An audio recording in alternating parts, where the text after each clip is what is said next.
Hello and welcome to the Game Lore Archives, and thank you for joining us for our very last Elder Scrolls episode ever. Well, until the new game comes out at least.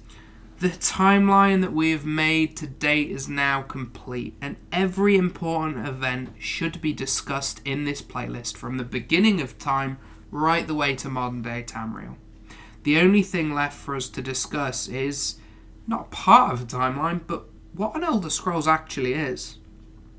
As a lot of channels never actually mention them, and they're the very namesake of the game, so it would be absolutely crazy to leave it out.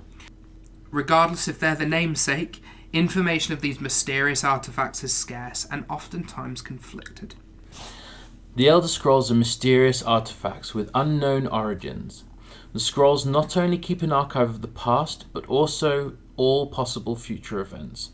These events will change depending on who reads it and their interpretation, because the future is not set in stone and has multiple possibilities.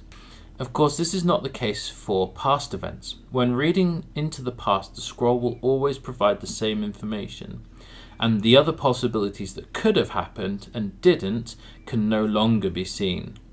It's interesting to note that the scrolls cannot predict or record the phenomenon known as dragon breaks, however. Dragon breaks refer to specific times in the Elder Scrolls universe when history splits into multiple different timelines, and each happens simultaneously. The best example is at the end of Daggerfall. The hero can provide 6 different people a totem. You can listen to why and how in our Daggerfall overview episode. A dragon break occurs at this point, and every single person gains the totem. Because of this, the Elder Scrolls will have never shown this event before or after it happened. Not that reading an Elder Scrolls is an easy task, and it takes a lot of practice.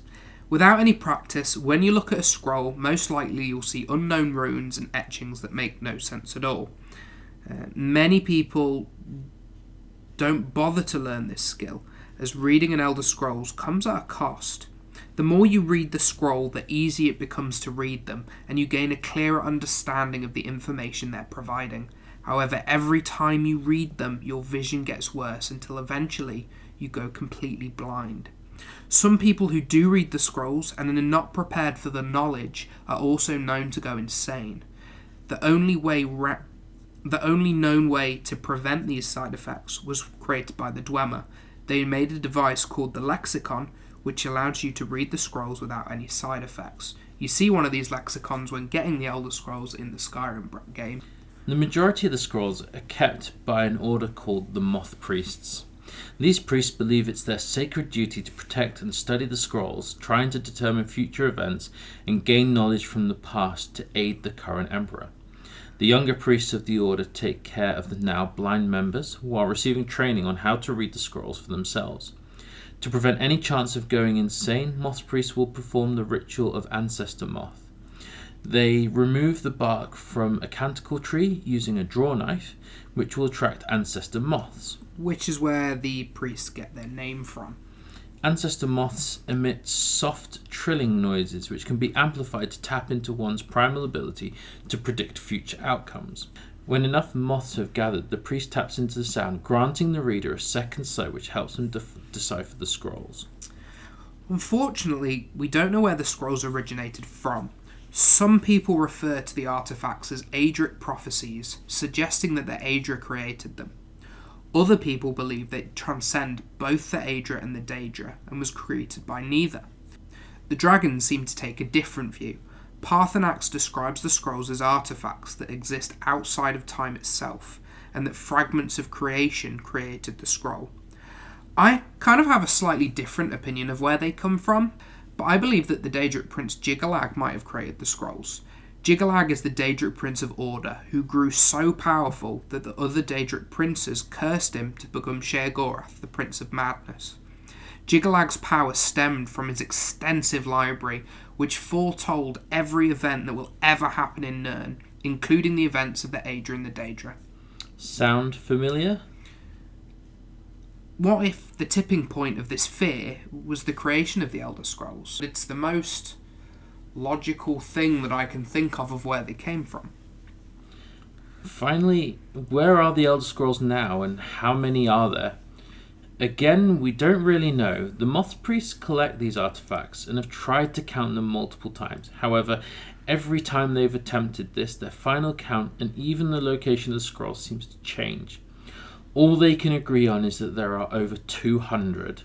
Many of the scrolls are still with the Moth Priests. However, the scrolls housed within the White Gold Tower's library vanished and scattered across Tamriel in the 4th era, year 175. This could have been because, obviously, due to the civil war with the High Elves. However, no one really knows why or how they moved about. Only 3 games actually show an Elder Scrolls. In Elder Scrolls Online, a Moth Priest tasks the Vestige to retrieve an Elder Scroll from the White Gold Tower. In Oblivion, the Thieves Guild steals an Elder Scroll from the Imperial Palace. And in Skyrim, the dragon collects a handful of Elder Scrolls for the Dragonborn mission and to banish Alduin. And that concludes pretty much everything that we know about Elder Scrolls, both the artifact and the entire series. I really hope you enjoyed the series as much as we did researching it.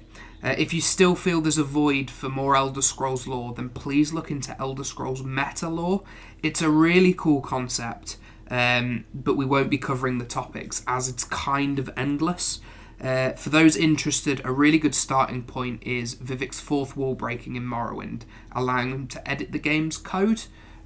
Google it, and I'm sure there'll be link after link after link of all the meta lore out there. Yeah, it's but crazy. We'd be here talking for days. For us, of course, we're not done yet. We may have filled in Elder Scrolls lore. However, join us in 2 weeks' time for a brand new series. And for a final question for all of you at home, our last Elder Scrolls question: who do you think created the Elder Scrolls? Where do you think they came from? We'd love to discuss it with you down in the comments. Thanks ever so much, guys.